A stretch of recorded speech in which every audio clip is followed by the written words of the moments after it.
मन बावरा है, मन बेलगाम घोड़ा है और उस घोड़े की लगाम हमारे हाथ में होती है। हम चाहें तो अपने मन की लगाम अपने काबू में करके उससे जो चाहें वो काम करवा सकते हैं, और अगर हम चाहें तो वो लगाम अपने हाथ से छोड़कर अपने मन को यूं ही बेवजह भटकने के लिए छोड़ सकते हैं।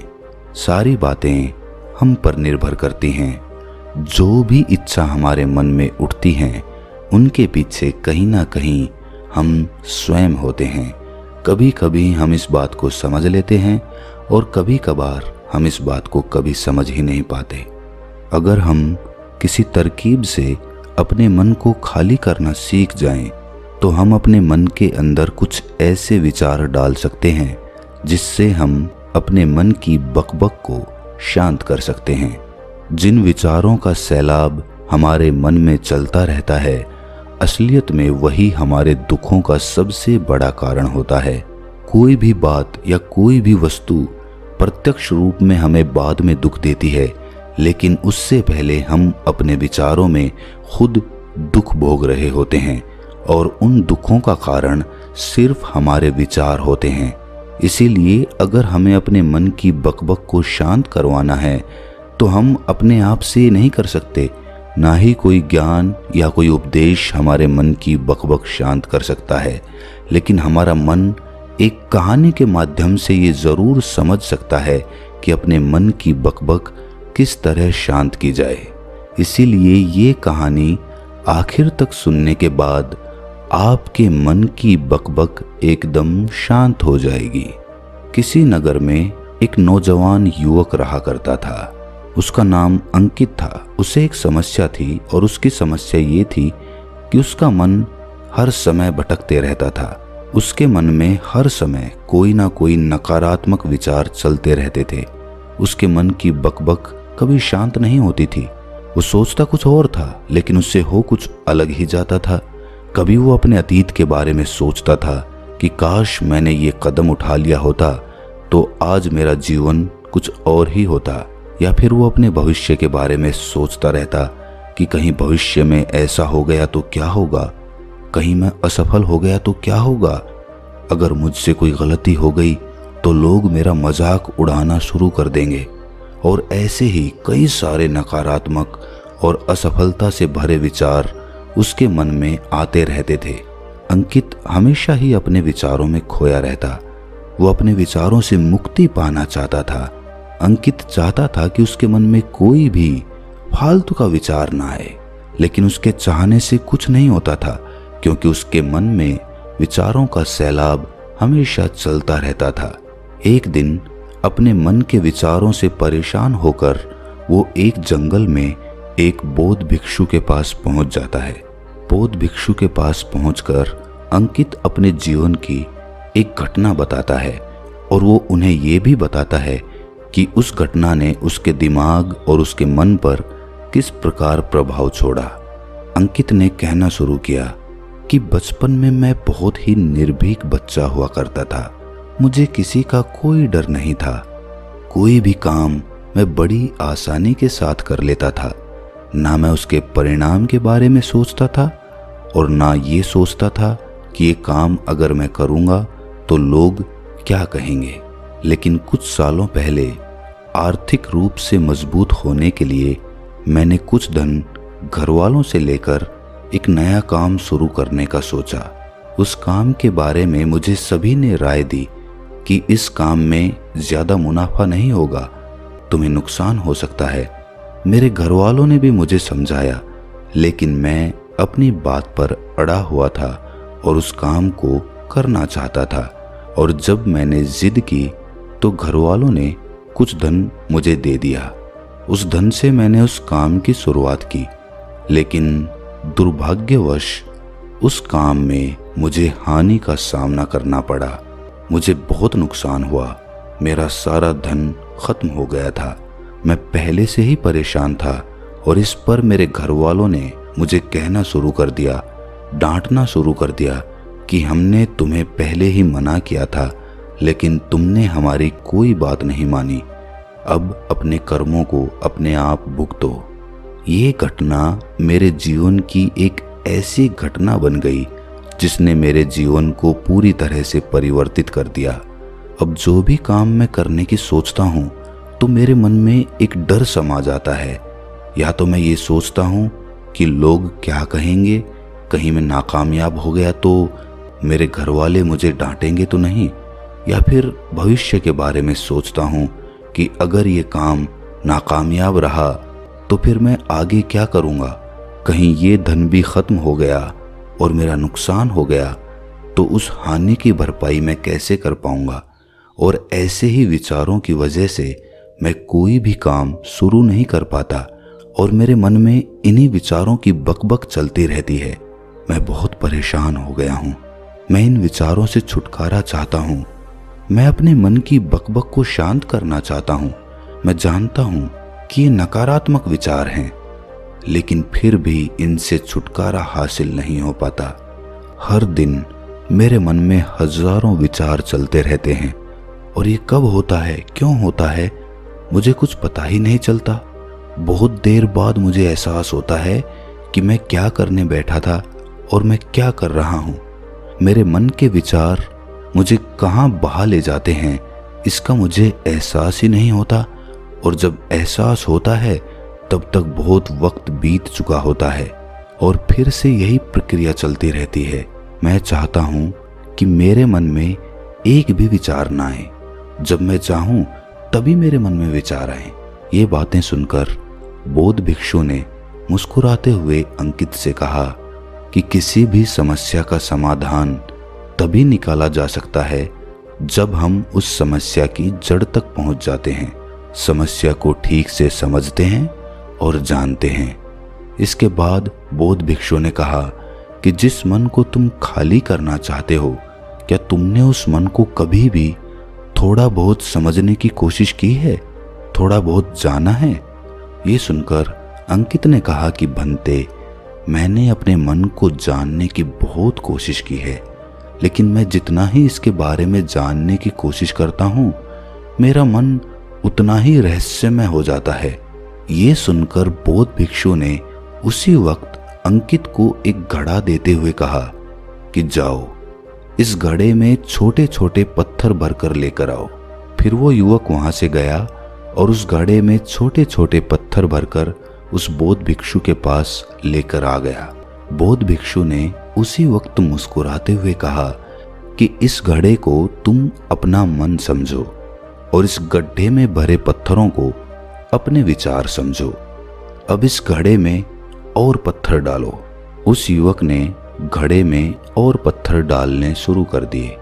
चूंकि घड़ा पहले से भरा हुआ था तो एक दो पत्थर डालने के बाद बाकी सारे पत्थर नीचे गिरने लगे।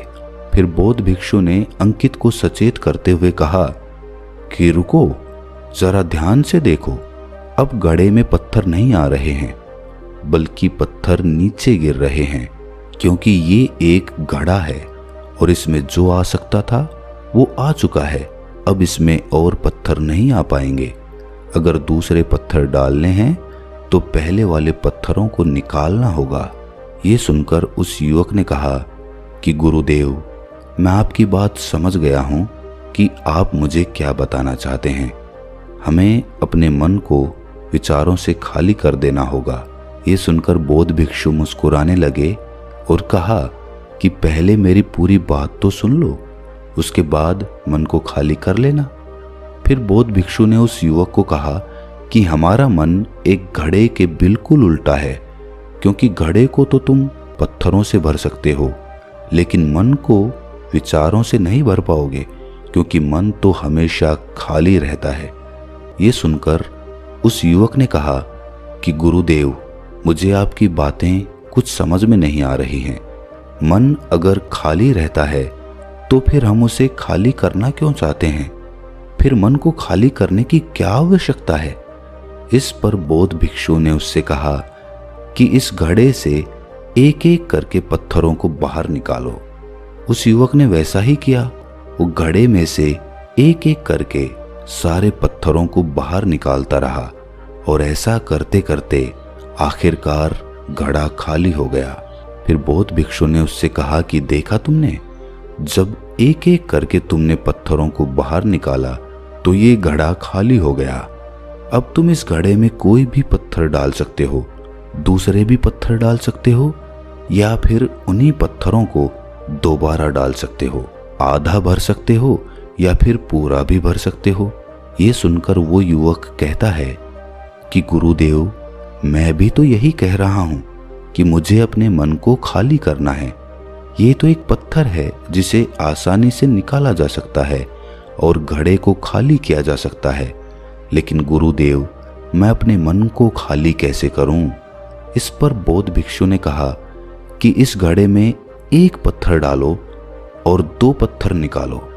ये सुनकर उस युवक ने कहा कि बनते, ये कैसे हो सकता है? जब इस घड़े में एक पत्थर होगा तो एक ही पत्थर निकलेगा ना, 2 कैसे निकलेंगे? इस पर बौद्ध भिक्षु ने कहा कि ऐसा नहीं हो सकता है, तो तुम ऐसा करो कि इस घड़े में 2 पत्थर डालो और 4 निकालो। इस पर अंकित ने कहा कि महाराज, ऐसा भी कैसे हो सकता है? ये कोई चमत्कारिक घड़ा तो है नहीं कि 1 डालो तो 2 निकल जाएंगे, 2 डालो तो 4 निकल जाएंगे। ये सुनकर भिक्षु ने कहा कि ये घड़ा तो चमत्कारिक नहीं है, तुम्हारा मन तो चमत्कारिक है। उसमें से अगर तुम एक विचार बाहर निकालते हो तो उसके साथ 2 विचार आते हैं, और जब तुम 2 विचारों को निकालने की कोशिश करते हो तो उसके साथ 4 विचार आते हैं, और फिर ऐसा करते करते विचारों की एक लंबी श्रृंखला बन जाती है, और फिर तुम कहीं नहीं रुकते, एक के बाद एक विचारों को पकड़ते जाते हो। ये मिट्टी का घड़ा तो पत्थरों से भर जाएगा, लेकिन तुम्हारा मन कभी नहीं भरेगा। वो तो हमेशा खाली है, वो अपने में से कुछ खाली नहीं कर सकता। ये इस मन की माया है कि सब कुछ है लेकिन फिर भी कुछ नहीं है। इस पर उस युवक ने कहा कि बनते, मैं आपकी बात समझ रहा हूं, लेकिन क्या मैं हमेशा अपने विचारों के जाल में ही फंसा रहूंगा?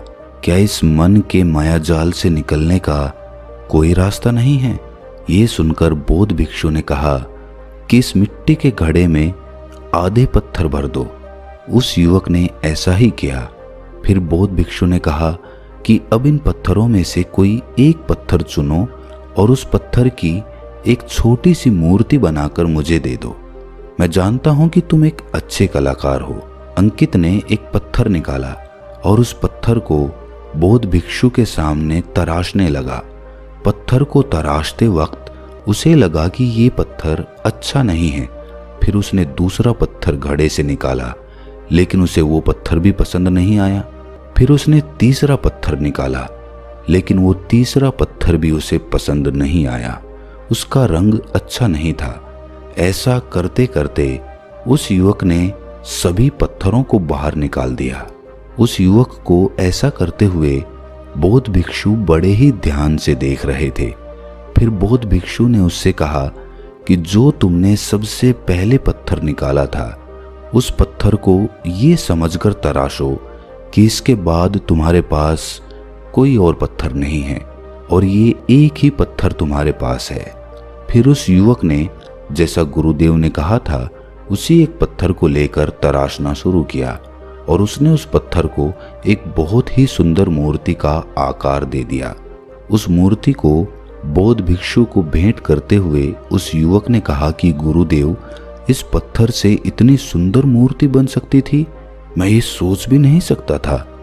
उस युवक की बात सुनकर बौद्ध भिक्षु ने कहा कि जब तुम्हारे पास और कोई दूसरा विकल्प नहीं होता है, तब हम उस विकल्प में ही संपूर्ण ऊर्जा लगाते हैं और उसी को सबसे बेहतर बनाते हैं। और जब हमारे पास कई सारे विकल्प होते हैं तो हम पत्थर चुन भी नहीं पाते और मूर्ति बन भी नहीं पाती।